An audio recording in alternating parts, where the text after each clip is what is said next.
السلام علیکم ورحمۃ اللہ وبرکاتہ۔ بسم اللہ الرحمن الرحیم۔ اللہم صلی علی محمد وعلی آل محمد کما صلیت علی ابراہیم وعلی آل ابراہیم انک حمید مجید۔ اللہم بارک علی محمد وعلی آل محمد کما بارکت علی ابراہیم وعلی آل ابراہیم انک حمید مجید۔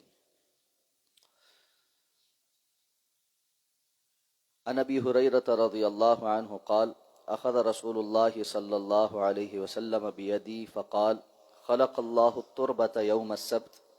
وخلق فيها الجبال يوم الأحد وخلق الشجر يوم الاثنين وخلق المكروه يوم الثلاثاء وخلق النور يوم الأربعاء وبث فيها الدواب يوم الخميس وخلق آدم بعد العصر من يوم الجمعة في آخر الخلق في آخر ساعة من النهار فيما بين العصر إلى الليل۔ رواہ مسلم۔ حضرت ابو ہریرہ رضی اللہ تعالیٰ عنہ بیان فرماتے ہیں کہ رسول اللہ صلی اللہ علیہ وسلم نے میرا ہاتھ پکڑا اور پھر ارشاد فرمایا کہ اللہ تعالیٰ نے زمین کی مٹی ہفتے کے دن پیدا فرمائی، اور پھر اس کے اندر اللہ تعالیٰ نے پہاڑ اتوار کے دن بنائے، اور اسی طرح اس کے درخت جتنے اشجار ہیں وہ سب کے سب سوموار کے دن بنائے۔ پھر زمین کے اندر جو مکروہ چیزیں ہیں یعنی ناپسندیدہ چیزیں ہیں یہ اللہ رب العزت نے منگل کے روز پیدا کی، اور پھر اس زمین کی روشنی اور نور اللہ نے بدھ کے روز پیدا کیا، اور پھر اس کے اندر تمام چوپائے اور جاندار جو دیگر ہیں انسان کے علاوہ وہ سارے جمعرات کے دن اللہ نے پیدا فرمائے، اور پھر اللہ تعالیٰ نے آدم علیہ السلام کو عصر کی نماز کے بعد کا جو وقت ہوتا ہے جمعے کے دن عصر کے بعد سے لے کر رات کے وقت کے درمیان، یہ دن کا جو آپ نے فرمایا آخری ساعت من نہار، دن کا جو آخری وقت ہوتا ہے یعنی مغرب کے قریب قریب جب دن ختم ہو رہا ہوتا ہے اس وقت اللہ تعالیٰ نے آدم علیہ السلام کو پیدا فرمایا۔ یہ حدیث مبارکہ صحیح مسلم کی ہے۔ قیامت کے قرب کے حوالے سے احادیث مبارکہ ذکر ہو رہی ہیں، تو اس حدیث مبارکہ کو امام نووی رحمہ اللہ اس باب میں لے کر آئے ہیں کہ انسان کی پیدائش بھی جمعے کے دن ہے، اور معلوم ہے کہ قیامت بھی جمعے کے دن قائم ہوگی۔ اور اس حدیث مبارکہ میں آپ صلی اللہ علیہ وسلم نے تفصیل بھی بیان فرمائی ہے کہ زمین کی مختلف چیزیں اللہ تعالیٰ نے کن کن ایام کے اندر اس کے اندر پیدا کر کے یعنی ان کا پورا نظام بنا کر اس زمین کے اندر رکھ دیا۔ قرآن مجید میں اللہ تعالیٰ نے آسمانوں کے 2 دن کے اندر تخلیق کرنے اور زمین کے باقی معاملات کو 4 دن کے اندر تخلیق کرنے کا بھی صراحت فرمائی ہے، اور اس میں حدیث مبارکہ میں اللہ کے رسول صلی اللہ علیہ وسلم نے زمین کی تخلیق کے ساتھ اس کے باقی نظام جو ہیں ان کا تذکرہ فرمایا کہ کون کون سا نظام کب پیدا کیا گیا، اور پھر اللہ تعالیٰ نے چوپایوں اور آدم علیہ السلام کو اس یعنی جو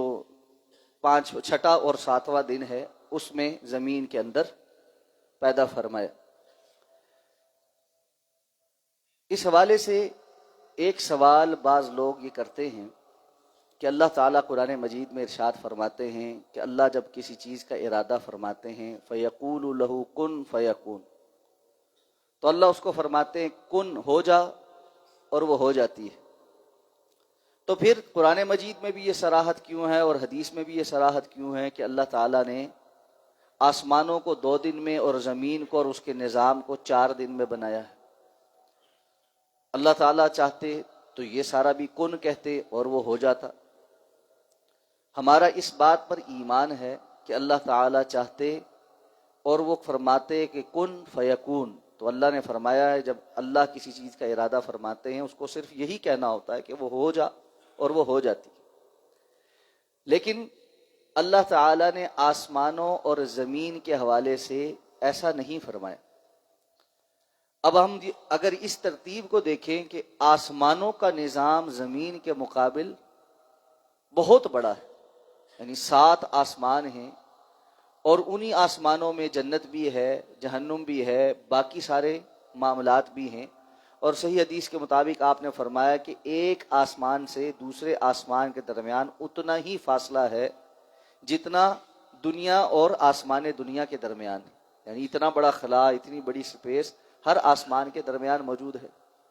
تو قرآن صراحت کرتا ہے کہ اللہ نے آسمانوں کو تو 2 دن میں بنایا، لیکن زمین کو 4 دن میں اور اس کے نظام بنائے۔ تو در حقیقت یہ وقت تعمیر کا جو وقت ہوتا ہے یا کسی چیز کی تدبیر کرنے کا جو وقت ہوتا ہے وہ مجھ سے مراد نہیں،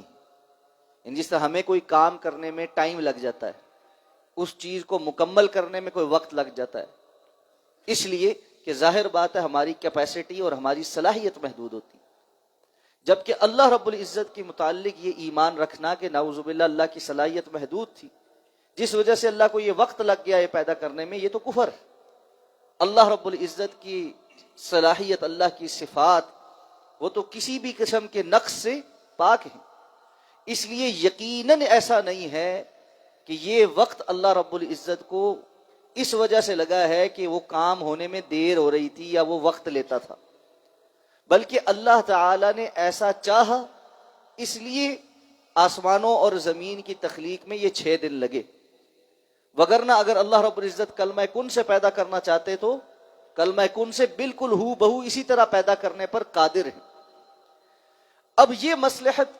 بعض علماء نے یہ کہا کہ اس میں آسمانوں اور بالخصوص زمین کی پھر اللہ رب العزت کے لیے زمین کی ایک جو محبت ہے، یا انسان کے لیے اللہ رب العزت کا ایک جو محبت ہے کہ 70 ماہوں سے زیادہ وہ محبت کرتے ہیں، اس وجہ سے ایک عنایت کا اظہار ہے۔ یہ ساری باتیں اپنی طرف سے ایک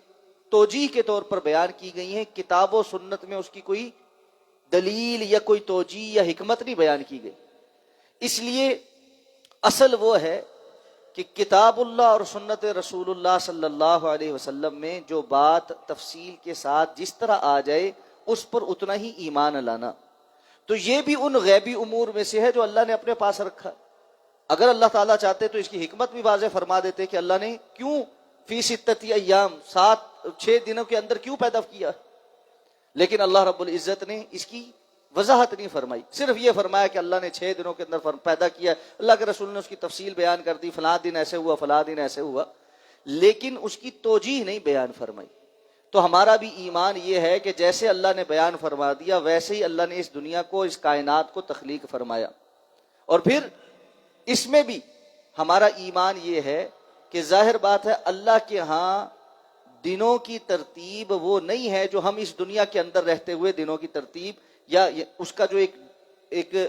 جو گزرنے کا جو وقت اوقات ہے وہ نہیں ہے جو ہمارے ہاں ہے۔ ہم 24 گھنٹے میں ایک دن کو شمار کرتے ہیں، جب 24 گھنٹے مکمل ہو جاتے ہیں تو ہمارا ایک دن گزر جاتا ہے۔ اسی طرح اللہ رب العزت نے فرمایا قیامت کا ایک دن 50,000 سال کا ہوگا، اور اسی طرح فرمایا کہ آسمانوں پر جو نظام چل رہا ہے، زمین پر 1000 سال گزرتا ہے تو آسمان پر ایک دن گزرتا ہے،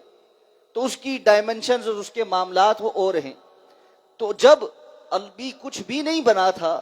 تو یہ مقدار کیسے تھی، یہ اللہ کے علم میں ہے۔ اللہ نے کس مقدار کو یوم کہا ہے واللہ عالم، اللہ نے اس کی بھی صراحت نہیں فرمائی کہ زمین کے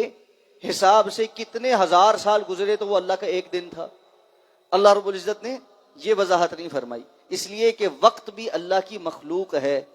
اور اللہ رب العزت زمان اور مکان کی قید سے مبرہ ہیں۔ زمان اور مکان مخلوق ہیں اور یہ ریلیٹیو ٹرمز ہیں، ہر ایک کے لیے مختلف ہوتی ہیں، لیکن اللہ رب العزت ان کے پابند نہیں ہیں۔ تو یہ وہ غیبی امور ہیں جن کے متعلق ہمارا ایمان کیا ہے، الذین یؤمنون بالغیب، اہل ایمان وہ ہیں جو غیب پر ایمان لاتے ہیں۔ تو بہت ساری ایسی چیزیں ہیں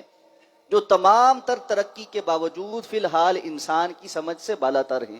لیکن جیسے جیسے ترقی ممکن ہے شاید کچھ باتیں اس میں سے انسان کو سمجھ بھی آنے لگے، جیسے بہت سی باتیں اب سمجھ آتی ہیں جو پہلے والوں کو سمجھ نہیں آتی تھی، واللہ اعلم بالصواب۔ تو غیبی امور میں سے اس باتوں پر ایمان رکھنا، اور جو اس باب سے متعلق ہے کہ آدم علیہ السلام کی تخلیق بھی جمعے کے دن ہوئی